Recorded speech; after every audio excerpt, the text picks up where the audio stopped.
City લાઇટમાં Goyal પરિવાર પર 4.90 કરોડથી વધુની છેતરપિંડીનો આરોપ.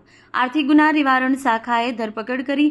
2 મહિલા સહિત 4 પોલીસ પકડમાં. સ્ક્રેપના વેપારી સાથે છેતરપિંડી આચરી છે. એડવાન્સમાં સ્ક્રેપની ડિલિવરીના નામે રૂપિયા લઈ છેતરપિંડી કરાઈ છે. કરોડો રૂપિયા લીધા બાદ ડિલિવરી કરવાના નનૈયો ભણ્યો.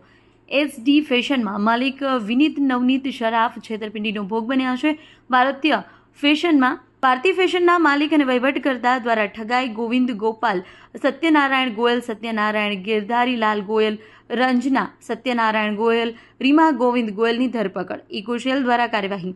આરોપી સત્યનારાયણ ગોયલ અને ગોવિંદ ગોયલ વિરુદ્ધ અગાઉ પૂર્વ કચ્છ ગાંધીધામ એ ડિવિઝન પોલીસ સ્ટેશનમાં છેતરપિંડીનો ગુનો રજીસ્ટર થયેલો છે. વધુ તપાસ ઇકોસેલ દ્વારા હાથ ધરાઈ છે.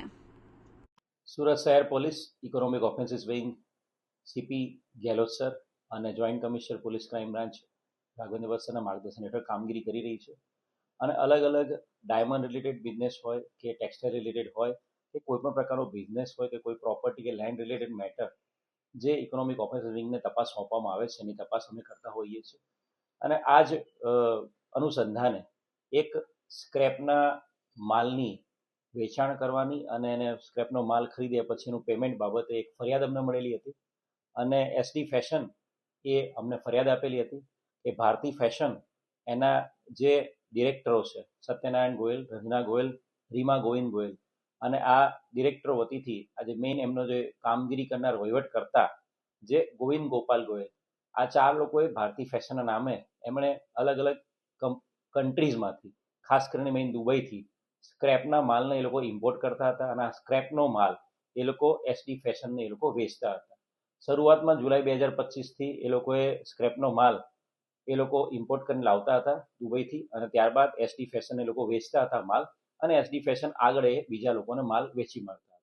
અને એક વખત વિશ્વાસ કેળવી લીધા પછી ટોટલ અલગ અલગ જે બિલ્સ છે સેલ્સના કોન્ટ્રાક્ટ એવા 4,90,00,000ના સેલ્સ કોન્ટ્રાક્ટ આ ભારતી ફેશનના ડિરેક્ટર્સ અને ભારતી ફેશનના વહીવટ કરતા ગોવિંદ ગોપાલ 4 લોકોએ કરીને આ જે માલ છે દુબઈથી ઇમ્પોર્ટ કરવાનો બાના હેઠળ 4,90,00,000ના સેલ્સ કોન્ટ્રાક્ટ હેઠળ એમણે પૈસા લઈ લીધા હતા અને ત્યારબાદ આ માલની ક્યારે એમને ડિલિવરી આપી નહોતી.